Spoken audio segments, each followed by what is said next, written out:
Live from Washington, D.C., this is Balance of Power with Joe Mathieu.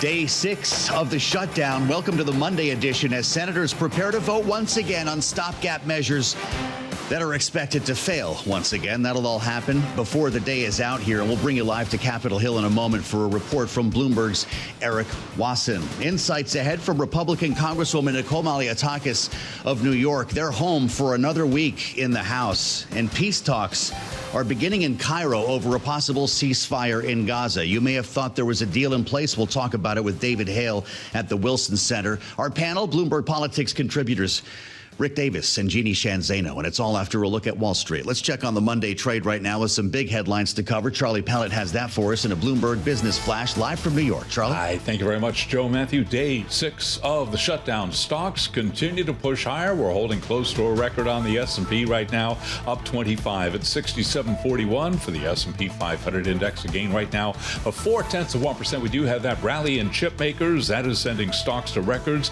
Advanced Micro Devices deal with OpenAI is adding fuel to the AI frenzy that has been powering the bull market. AMD, by the way, up by 26.7%. S&P at a record 6740. We're off session highs, but very close to it, up 25 now, up by about 0.4%. The Dow lower by 123. Dow Industrials down 0.3%. The Nasdaq Composite Index up 160. For Nasdaq, a gain of 0.7%. Our Mag 7 Index doing a little bit better, up right now by 1%. The 10-year 4.15%, with the 2-year that's currently yielding 3.59%. Gold is surging $68 the ounce, now at a record $39.55, up 1.8%. West Texas Intermediate crude up 1.3%, $61.64 a barrel, and Bitcoin now up by 2.2%.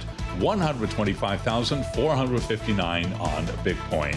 Advanced Micro Devices shares soaring after the chipmaker signed a deal with OpenAI for AI infrastructure that could generate tens of billions of dollars in new revenue. AMD up by 26.5%.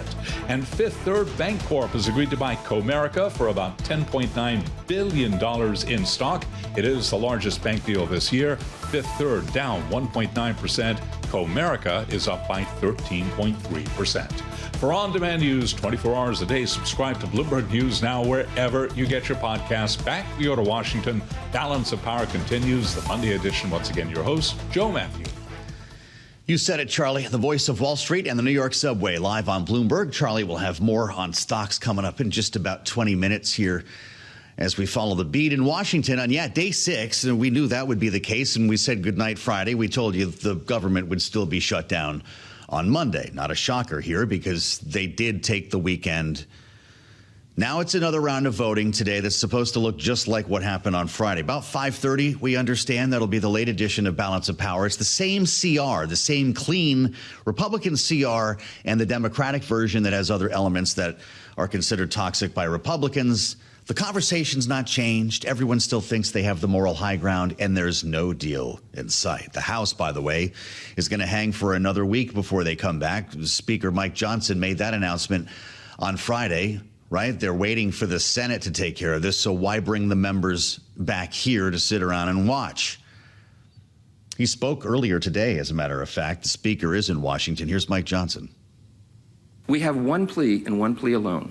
We need a handful of Democrats to stop the madness, reopen the government, so that we can get to these critical debates about the year-end policy decisions with regard to the further reforms to health care.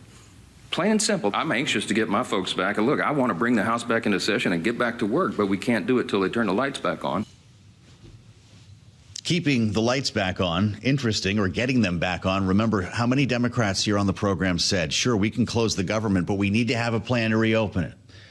And there still doesn't seem to be one. Erik Wasson is certainly looking. Bloomberg congressional reporter hasn't missed a beat up there, and he's back on the Hill today with us now live on Bloomberg TV and radio. It's like Groundhog Day up there, right, Erik?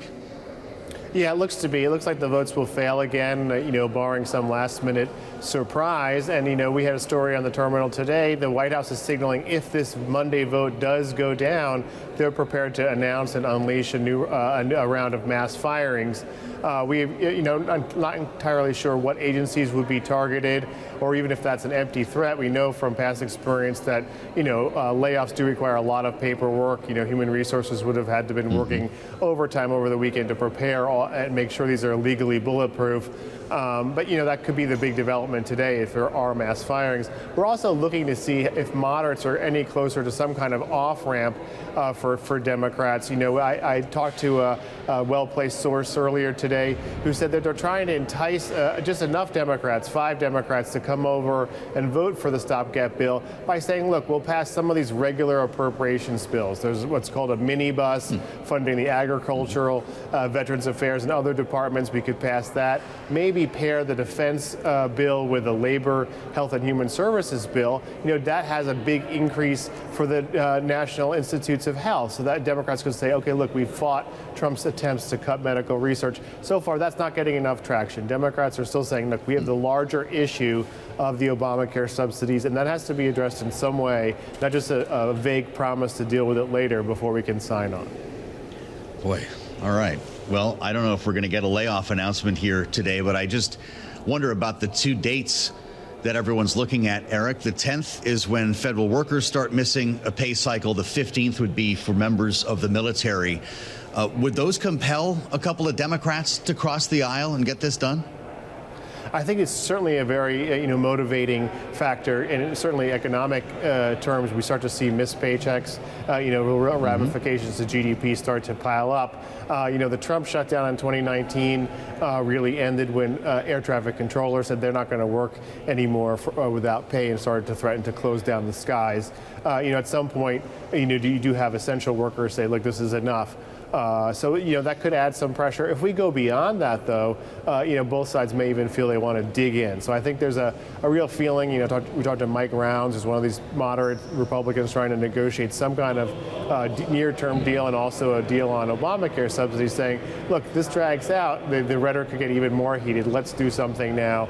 So far, that plea is falling on deaf ears, at least here in the Senate. You mentioned the Obamacare subsidies, which is something we certainly chewed on a lot last week. Erik, whether we get there or not in terms of this continuing resolution, and maybe there's a promise to get an up or down vote on Obamacare subsidies, but what makes us think the government won't just be headed for another shutdown at the end of the year here if we can barely get this done now? It's certainly a possibility, and I feel like, Republicans are hoping they kind of break Chuck Schumer here. If Chuck Schumer sees a defection of Democrats, and is unable to hold the line, then his, future threats, perhaps in December or even beyond, of not, voting for a spending bill may ring hollow. We're also looking into the possibility that the Senate could change its rules. It's done so for nominees. It could change its rules to say, for example, a stopgap spending bill in the event of a shutdown only requires a simple majority. But there's certainly some experts who believe that would be the end of the legislative filibuster. And Republicans are loath to really go that far, because then we'll see perhaps Democrats come in one day and make D.C. a state, Puerto Rico a state, do other things without the threat of a filibuster holding them up. Keep hearing about a jailbreak, Erik. Right? You got Fetterman, Cortez Masto, King.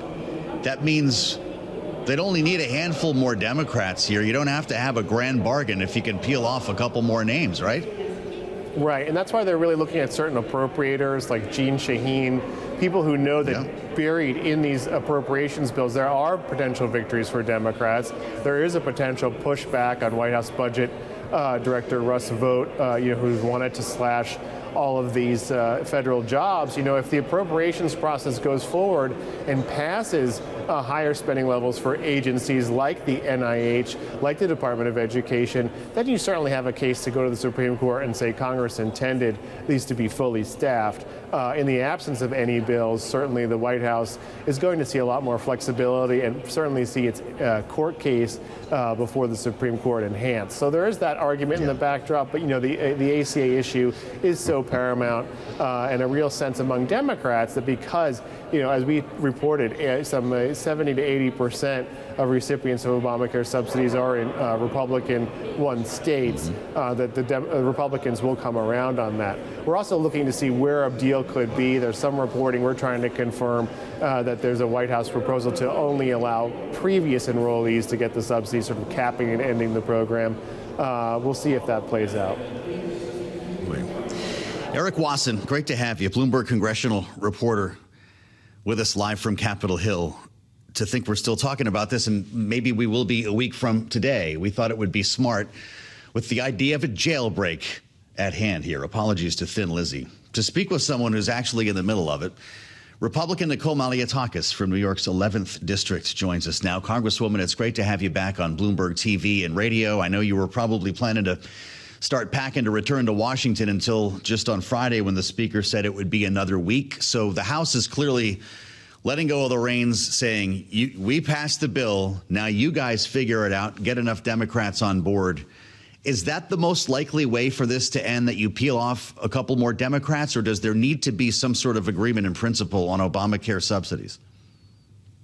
Well, this was already the negotiated bill that we passed out of the House of Representatives. Remember, this is a continuation of existing funding levels that Senator Schumer himself negotiated last year, voted for, and then Senate Democrats joined in a bipartisan fashion to extend it 3 times since then. So the idea that they don't want to vote for it now and they were willing to shut down the government was not only a surprise, but I think it was a really bad move on their part, because as you mentioned in your report, it's difficult to get out of this now. And the Senate keeps bringing up the same bill over and over, hoping that 5 rational Democrats will just vote for the same bill that they voted for 4 times already. That is the easiest way to get out of this. And I think it's the way it's going to likely we're going to get out of this. But in the meantime, you're seeing a lot of pressures in the districts. We're seeing, military will not be paid on the 15th. We're seeing the Women and Infant and Children's program will run out of money. That's a nutritional program that is very important to many of our constituents. You're going to see probably delays at the airport as a result of TSA agents who are not getting paid, being frustrated. And you'll probably see a lot of other things unfolding, and the economic impact, of course. The GDP will be affected. Consumer spending will be affected.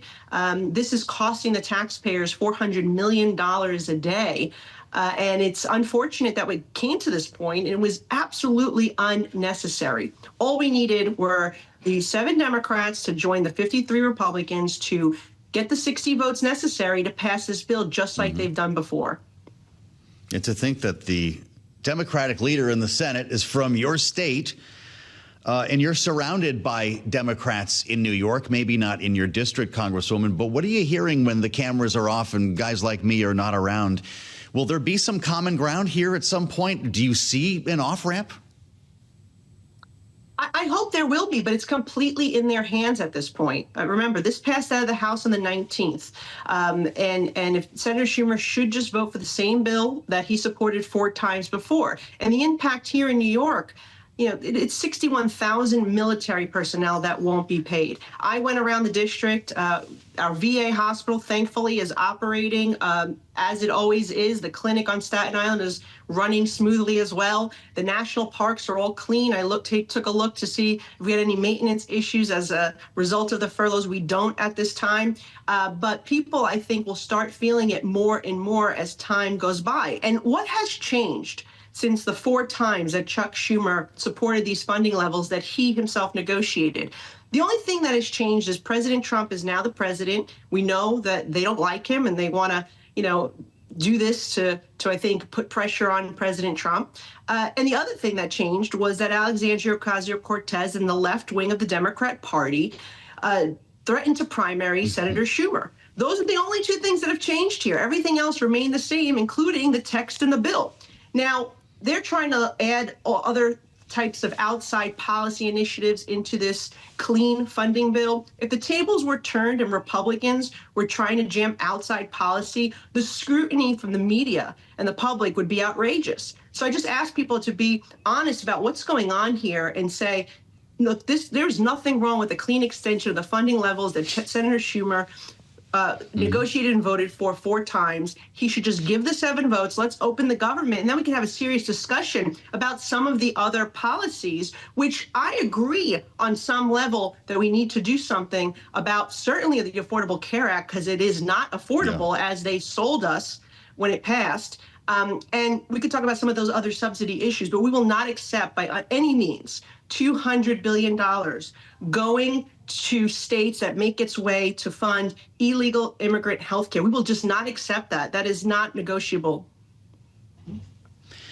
Well, okay, so there's a lot there, Congresswoman, but I still feel like I heard the glimmer there at one point that there would be some common ground if the government reopens. With regard to illegal immigrants making their way to hospitals, and the way that you said that, by the way, is duly noted. This is money that comes from the federal government. States use it as sort of a fund to help hospitals from going out of business if people can't pay for their care. What's the option, though? You let them bleed out on the street? Well, no, but first of all, this should be on the states. The federal taxpayers should not be paying for the sanctuary policies at the state and local level. That's number one. Number two, our emergency rooms should not be utilized for common colds and other things that they have been, which leads to tremendous overcrowding and actually hurts people who are in serious emergencies. They should be going to a clinic, one of the local health centers, and paying out of pocket if they have a common cold or something else. So let's differentiate and make sure that people understand that they are going for emergency hospitals when it's not an emergency. For and the routine taxpayer services, is picking up the bill, which is a tremendous burden. In New York alone, it's about 500,000. I appreciate a thoughtful answer on that, Congresswoman. Yeah, the numbers are staggering. I completely understand. I want to ask you about what Russ Vought is talking about and whether an RIF, if that happens tonight, the White House says it could come after this failed vote, if that is in fact what takes place this afternoon. Does that make it more difficult for frontline Republican lawmakers in blue states like yourself? Does it make it more difficult to get a deal here in Washington? Look, I think there's no easy answer here, but the reality is that the taxpayers are paying $400 million a day to pay for individuals who are currently furloughed, not reporting for work. And so if Senator Schumer continues this shutdown, we're gonna see the consequences of that. You probably will see some action taken to try to save the taxpayer money. Now, all of this, again, can be ended today because at 5:30 there will be another vote, and they can just vote for the same bill they voted for 4 times, and this is over, and this type of pain will be prevented. And so far, our military personnel have not missed a paycheck because they'll be paid on the 15th. They were paid on October 1st, but they won't be paid on October 15th. And so that's an important deadline as well. We're hopeful that if we can't come to some type of resolution, that Speaker Johnson will bring us back to at least vote for a bill that I'm proudly co-sponsoring that would allow for our military troops to be paid. And you should also know that many members, including myself, have asked the Treasury to withhold our paychecks to be in solidarity with our military men and women. So we're hoping to get this resolved. Again, Senator Schumer is the one that really has the power right now to end this. And then we can talk about the subsidies. If you want to get into that further, I'm happy to discuss it. But the reality is that the insurance companies have profited 230% increase since the Affordable Care Act has passed. The Affordable Care Act was not affordable by any means, and it has put tremendous stress on the taxpayers who are paying those subsidies to insurance companies, not actual individuals. Understood. Well, I would love to talk to you more about it, and you're always welcome here, Congresswoman. It's good to have you back. Really important legislation that you just mentioned that would, in fact, fund military paychecks. We'll talk more to Congresswoman Malliotakis about that here on Balance of Power. I'm Joe Mathieu in Washington. Our panel's up next, only here on Bloomberg. Moral high ground being invoked on both sides of the aisle. Democrats looking at polls just on Friday, and I talked to a couple of them saying, hey, see, look at this. We've got the public with us here on this. We're not scared of Mike Johnson. Mike Johnson's so confident, he told the membership to stay home for another week. We just spoke with Nicole Malliotakis. She was in New York. As senators return to work today with more voting in mind, about 4 hours from now, 5:30 p.m. Eastern, we expect The same ritual that we saw multiple days last week with votes on continuing resolutions, both versions set to fail. We'll see if they pick off another couple of Democrats. Looks like they're going to put the boardroom back together. The apprentice set will be reassembled for Thursday. We've got a cabinet meeting. Just learning about this, by the way, from Press Secretary Caroline Leavitt. She's in the briefing right now and making a couple of headlines here. There you can see here on Bloomberg TV and on YouTube. A couple headlines here. Not only will there be a cabinet meeting on Thursday, but the president is also going to be meeting with the president of Finland, President Stubb, who was here on Bloomberg just a couple of weeks ago during the United Nations General Assembly. Thursday is going to be a busy day at the White House. Just file that away for now. We'll have more on that. As Caroline Leavitt also adds, the Office of Management and Budget, that's Russ Vought, continues to work with agencies on layoffs. Spoke with the Senate Majority Leader. The president spoke with John Thune earlier today. I'm just getting this in real time here as we kind of get a sense of what might happen this week, if anything different than what happened last week. We're going to see these votes on the daily, according to John Thune. We'll do it 5 times in a row as he tries to bring members to the table here. And if you don't like it, well, you're going to have to vote against it day after day as the government sits closed. Let's assemble our panel. Rick Davis and Jeanne Zaino back together today, Bloomberg Politics contributors. Rick is our Republican strategist and partner at Stonecourt Capital. Jeanne is our Democratic analyst and democracy visiting fellow at Harvard Kennedy School's Ash Center. Rick, you just heard from Nicole Malliotakis, and it just kind of reasserts everything that we've been saying. Democrats and Republicans both think they're right, which means that we could be having this conversation next Monday as well. You think? Yeah, I think that right now there doesn't seem to be a clear path to get government open again. But I would say it's not getting a lot of attention. But there was an interesting conversation with the ranking Democrat on the Senate Appropriations Committee, Patty Murray, and the Speaker. And Patty Murray basically said, look, if we let the government get back open, you're going to immediately take up, the 3 appropriation bills that we have. Is that correct? And he confirmed that. He said, you open up government, we'll start processing these appropriations bills. Of course, those are the framework with which you would do some changes to fix the ACA issue that the Democrats are holding out for. So I would say that it's unusual for the ranking Democrat on appropriations to call the Speaker and get reassurances like that. But I see that as a mechanism, not a policy that will change the outcome of the shutdown, but a process that Democrats could use to then say, okay, we have a commitment to negotiate these ACA subsidies, and we have a commitment to put them on the agriculture bill that's going through the appropriations process and could have a vote in the House in a week. So I do. There's an inkling there that something's happening between the chambers that could be productive for getting the shutdown fixed. Interesting. I mean, Rick's eventually going to have to be right, Jeanne, whether it's this week or next or whenever a deal like that emerges.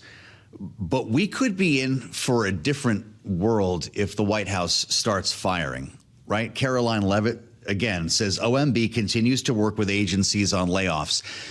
This remains a threat and nothing more. But if we get, say, a failed vote at 5:30 today, or maybe it's tomorrow or Wednesday, and then the paper comes out, I guess it'll be on Truth Social, right? And then there'll be a document from the White House that with a number that says we're laying off this many furloughed workers permanently. What does that do to the dynamic on Capitol Hill? I don't think we know yet. Certainly, the longer this drags on, the more pain that people feel. I thought Representative Malliotakis raised a point that, a lot of people discuss at the water cooler, essentially, which is the irony that congressmen and women get paid during these shutdowns while members of the military don't. And of course, she said she was foregoing or attempting to forego her pay, as many are. But it just sort of underscores, as Americans look at a shutdown, and you add to that people not being paid, and then the potential that they could be permanently fired. These are very real pains that people feel, and a very real frustration on the part of Americans. Joe, because I've told you many times, I think this was not a good move on the part of the Democrats. I think that elections have consequences. The Republicans won. They don't want to extend Obamacare subsidies, apparently, because they didn't do it in their big, beautiful bill. And what Democrats need to do is go to voters and say, throw them out of office in 2026, because their policies are devastating for healthcare. That's what should have happened. That's not what happened. And now we are in a whole heck of a lot of pain. Democracies run on elections, and elections have consequences. Democrats were right. Chuck Schumer was right in March. He is wrong today, and I wish they hadn't followed the Republicans down this 2012, 2013 rabbit hole of trying to shut down the government over policy disagreements. It is never a policy winning way to do something. It's a messaging war, and that's what we're seeing today with the threats of of firings, which are again devastating for everybody involved. Well, we were joking about cowbells on Friday, Rick. Does Russ Vought actually become the Grim Reaper this week, or these are empty threats? Russ Vought, a.k.a. Grim Reaper by the White House's own standards. Yeah, look, I mean, they like to do these showy things, right? And they like to do them with or without regard for the rules. So, yeah, OMB is working with the agencies to figure it out. They've fired hundreds of thousands of federal workers with the slimmest of rationale, and they wind up hiring a lot of them back. I do think there's a callousness in Congress now about this whole firing threat because it just really hasn't actually worked. What's worked is the offers that they've made in the administration for early retirement. People have taken them, and they're getting cash payouts, and it's kind of a trade. But the firings have really turned into just a mess for the administration. They've lost most of their challenges in court, and wind up hiring back most of the people they fired as a show me experience. So I don't think it's going to actually have the sort of really fearful shaking of Congress loose on this one. And then I think Congress knows, too, they've played poorly with the American public, these firings. And so, go ahead, Donald Trump, turn loose the dogs of war and fire a bunch of these folks and see how well you're going to do in the midterms. So I don't think it's quite that callous, but I'm edging toward callousness on this whole issue. Wow. He probably, I'm sure, saw him speaking to the naval officers yesterday, and the rank and file, the sailors in Virginia, said, quote, "We will get our service members every last penny they are owed." Jeanne, with that said, how important is October 15th? That's the next pay cycle for the military. If the government's still closed by then, it's going to be a big talking point here in Washington. Does that dislodge a couple of Democrats to pass this bill?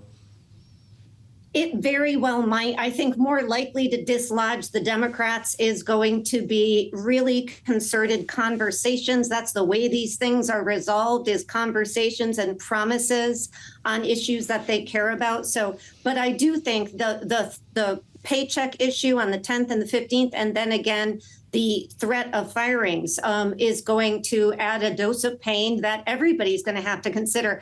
I think we should also remember that it didn't take a shutdown for Donald Trump to fire a lot of people. It didn't take a shutdown for them to cancel a lot of contracts with blue states and blue cities. They are using this as an excuse, sort of, that don't let a crisis go to waste. But they haven't needed any of that to play this game of firing and cutting as it pertains to states in blue areas. And I think we will likely see more of that, whether the government is open or not. But the reality is that they should not shut down the government, either side. And Republicans have done this for years over policy disputes. This is not the way you run a democratic country. It is not good policy. It is not good politics.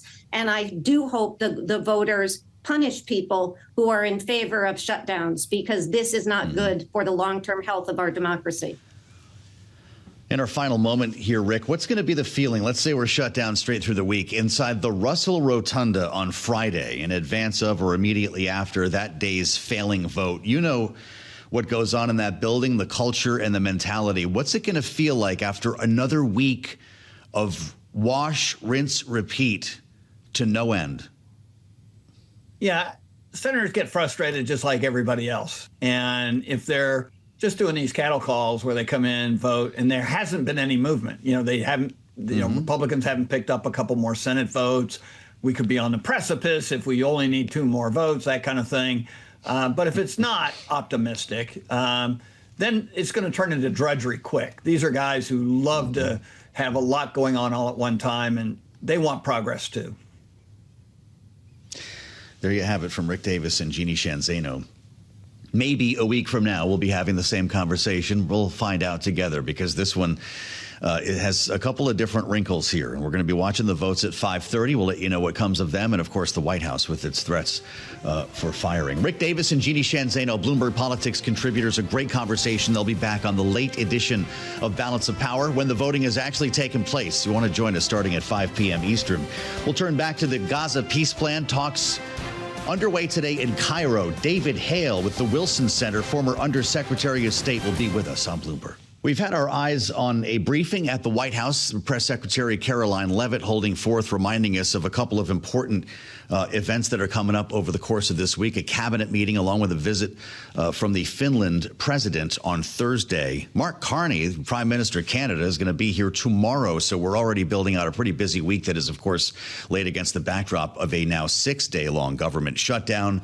There will be voting, if you're just joining us, likely in the 5 o'clock hour in the Senate. And the very same results is expected. They are likely to fail. So we'll meet on day 7.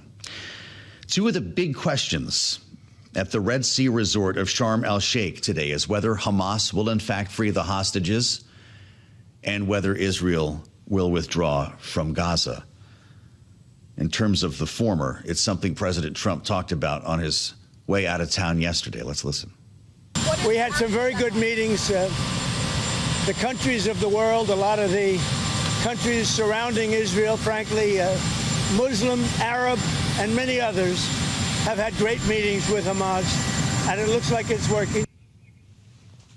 We're joined by a voice of great experience on this matter, David Hale, Global Fellow with the Wilson Center and former Undersecretary of State for Political Affairs, former Special Envoy for Middle East Peace, 2011 to 13. I could keep going down the resume here. He was also Deputy Assistant Secretary of State for Israel, Egypt, and the Levant in 08-09, Director for Israel-Palestinian Affairs, 2001 to 2003. So, Mr. Ambassador, we've been looking forward to this conversation. It's good to see you. Likewise, thank you. I can only imagine the complex thoughts that you have right now based on your experience. But I go back to where we were last week just to start off our conversation. Benjamin Netanyahu was in Washington. The American people in a room full, a state dining room full of media, were presented with what was called a deal. No questions were taken. Now, a week later, we're having talks when people thought that the talks had resulted in a deal. Where are we actually in this process? Well, as always with this administration, things are kind of a little bit disorganized and not necessarily in keeping with conventional ways of doing business. Mm-hmm. But I think that the important thing to remember is that all these leaders were in New York during the annual opening of the UN General Assembly. So yes. I imagine that behind the scenes there were a great deal of conversations that occurred between Arab leaders, Israel, European leaders, and Donald Trump and his team. So I wouldn't say that this was just, born yesterday. I think the plan has been in evolution. It's actually serious. It addresses the real issues that no one has been addressing about what the day after a ceasefire is going to look like. But it doesn't appear that Hamas was fully involved in this. And, of course, they do have the gun to the head of the Israeli hostages. So we've got to get over, yet again, this obstacle of how do you get a ceasefire and prisoner exchange and deal with that problem. Yes, right. The president says he wants them to act fast, knowing the Nobel Peace Prize will be announced on Friday. Maybe I shouldn't conflate those two, but is it possible for this to be taken care of this week if we're that far down the road? It could be. It's not as if this hasn't been discussed forever and a day. Yes, of course. This over and over and over again. There's a split between Hamas. They have a more, perhaps realistic, I wouldn't say moderate, but realistic wing, the political wing in Qatar. I think the Turkish President Erdogan has been working on them and trying to convince them to go in. But the military side of the equation, Izzadine is in Gaza and calling the shots. And of course, their only leverage left are these hostages. So they want concrete guarantees about the day after, which the Israeli government is unlikely to provide. So the pressure that the president's applying is the right way to go about this. Pressure of time, pressure of military responses if the Hamas team doesn't react. And pressure is also coming probably from the Palestinian people themselves, who must be more than fed up with this. You called this a serious plan. Is Hamas a serious player at the negotiating table? Well, I think if this works, part of why it's going to be difficult to get Hamas to agree to release the hostages is that the plan deals them out. Yeah. Right? Politically, they will not have a say-so. And so that is a recognition of reality on the part of where the Israeli public is, even many Arabs, certainly the United States. But Hamas is going to have a hard time swallowing that. So I think that the fact of the matter is that their leaders, if they want to survive, have come to the point where it's time to move out of Gaza. The accept the plan or all hell breaks loose mantra from the president would mean what if this didn't work out? I mean, you're literally bombing rubble at this point. Did they flood the tunnels? What else could be done by the IDF? Well, I don't know. I'm sure they have their options. I mean, they were planning to move into Gaza City and occupy it, which would involve a frankly, rather risky, building to building, block to block warfare, which I don't think any soldier would relish. So it's a real threat, but it's definitely Plan B. I think Plan A is that all of these various pressure points put on Hamas may make them finally do this deal. Now, they could get a lot out of it. I mean, if the equation is that, of course, a number of Palestinian prisoners would be released, including very prominent personalities and the remains of the two Sinwar brothers who were assassinated by Israel. We've got a bit of a headline crossing the terminal, a couple of them from President Trump, not related to what we're talking about. It's about tariffs. Beginning the 1st of November, all medium and heavy-duty trucks coming into the United States from other nations, he writes, will be tariffed at a rate of 25%. We'd heard about the tariff on heavy trucks. Having the November 1st date is news here. It just went red on the terminal, and it's a story that, of course, we'll be tracking throughout the day here. That meeting a week ago with Benjamin Netanyahu was obviously interesting timing. Did the president have to twist his arm to the extent that reports would suggest to get there? Well, I don't know, but my guess is he did. Yeah. I think that Prime Minister Netanyahu is very reluctant to remove the tool of military pressure on Hamas, and he has a right-wing element in his coalition that not only wants to exterminate Hamas militarily, but wants to permanently occupy and return settlements to Gaza. Yeah. And so he has to balance these political equations. But we also see there's 70% support for this deal among the Israeli public. So I think for Netanyahu, it's maybe not as hard as people are projecting. But President Trump was clearly determined to do this. He's serious about it. And a forceful president like that can accomplish a great deal. When you're dealing with the matter of hostages, kind of complicates a potential ceasefire here. And I'm wondering how, as a diplomat, how that plays into negotiations. Are there separate teams that work on that? And how formal should be the handing over of the hostages and the bodies of those who died? Well, I found my stomach turning when I watched those initial images, the first hostage exchanges, where Hamas was allowed to basically exercise theater with these people who have been held in basements and so forth and had their colleagues killed. So hopefully it won't be formal. Hopefully it will be up to the normal international standards. There are lots of ways to do that. ICRC, the International Red Cross, can help with that. Red Crescent Society that honors and protects the dignity of the hostages. But President Trump, again, I worked in his first term. He puts hostage issues at the top of the agenda, Americans or other nationals, in ways that very few presidents in my experience have. And that's part, I think, of why he is so motivated to try to bring this tragedy to an end. It's really interesting you bring that up. Whether he's talking about the hostages here, he always stops down and says, the families, even with those who lost their loved ones, they still want the body back. He always comes back around to talk about how remarkable that is, to make that point. When you hear him talk about the war in Ukraine and the number of young men and women who are dying each week. He talks about the only thing that can stop a bullet is the human body, the terrible death, the tremendous death, as he puts it. Is this a man consumed with his own mortality or that of others? I'll leave it to others. I just asked you the wrong question. I find that to be a very compelling point of his personality and character that very few people probably are exposed to, but you worked for him. Well, you may be onto something. I was just struck as a diplomat that often hostage issues are not always put at the top of the agenda. How come? It's just different presidents have different priorities. But this president clearly has prioritized it, perhaps for the reason you said. I don't know. Yeah. But what I will say is that his ability to apply leverage to get hostages out may clear the way then for what's even more important than the hostage issue, which is bringing this violence and this situation in Gaza and the insecurity for Israelis emanating from it to an end. Now, I'm not an optimist in the Middle East peace process. I think that optimism is, you have to have your head, examined if you're a total optimist about it. But again, this plan is not pie in the sky. The 20-point plan is about much more basic, realistic, getting basic governance in place with qualified Palestinians and international experts. It's about security provided by Arab states primarily and some international troops there to stabilize Gaza. But above all, it requires Hamas first and foremost to disarm. Will we get to the end of this, assuming that this ends, and a great deal of credit will be owed to Jared Kushner? Did he end up playing a critical role here? Well, I don't know again, but I think that the nuances of this plan suggest that somebody with the kind of prior experience that Jared had from the first term was probably involved. Interesting. And so my guess is that he probably helped shape it, and the fact that he's in Egypt helping Steve Witkoff with this is also a good sign. It demonstrates it redoubled presidential commitment to this. And, presidential involvement in Middle East peace has become the coin of the realm. Without it, it's very hard to get anywhere.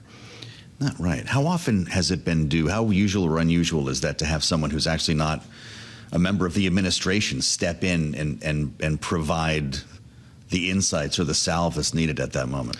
Yeah, it's happened less on Middle East peace, but I think back on Jimmy Carter's retired president going to North Korea. That's right. I think of Richardson similarly going to North Korea. Yep. You can go all the way back to FDR, even the Wilson administration. A trusted aide and friend is respected by international partners if he also knows what he's doing. Yeah, that's a fascinating component to all of this. Yeah. We haven't talked about Iran. Yeah. We haven't talked about Iran's proxies other than Hamas. When you consider Yemen, when you consider Hezbollah, will there be a fit of opposition, maybe violence, in the wake of a deal being struck? Because that would indicate that they're out of business, no? I don't think the Iranians are in a position right now to mount the kind of opposition, violent opposition to peace process making that they did in the past. The Intifadas and so forth had a heavy hand of Iran. But they're lying low. They don't want to be whacked anymore. It doesn't mean they've given up. They assume we're going to lose interest at some point, walk away, and then they can rebuild their strength. I think you will find there are going to be elements in Gaza who do not want this. I'm not even sure Hamas is in full control of the bands of armed men who have emerged in the chaos there. And so it's going to be tough, and that's why a stabilization force is going to be required. Absolutely. Bands of armed men. Whatever fills that vacuum could be actually making it an even more dangerous place, your point. Yeah, which is one reason why the Israelis don't want a full pullout. That's why they've drawn this yellow line. Boy, fascinating. If this meeting goes well today, do we meet again? What should be the next step? Well, if this meeting's successful, then the hard work begins. I mean, we always think getting to agreement is the hard part. Actually, implementing often can be even more challenging. Right. So getting a ceasefire, making sure that there is a real hostage exchange, and that, above all, the disarmament of Hezbollah is for real and not pretend. Well, really great conversation, and delighted that you could spend some time with us, David. He's Global Fellow with the Wilson Center, and I think I made clear his extensive background and experience in this area. Ambassador, thank you. David Hale, the Wilson Center, with us on Bloomberg TV and radio. I'm Joe Mathieu in Washington. Great conversation today with our panel and all of our guests, and I'll meet you back here for more on the late edition of Balance of Power. That's when the rubber meets the road here. 5:30, we expect votes once again on the continuing resolutions, plural, that are expected expected to fail. Stay right here for Bloomberg Business Week Daily, and we'll get another check on stocks with Charlie Pellet straight ahead. Thanks for spending time with us on Balance of Power on Bloomberg.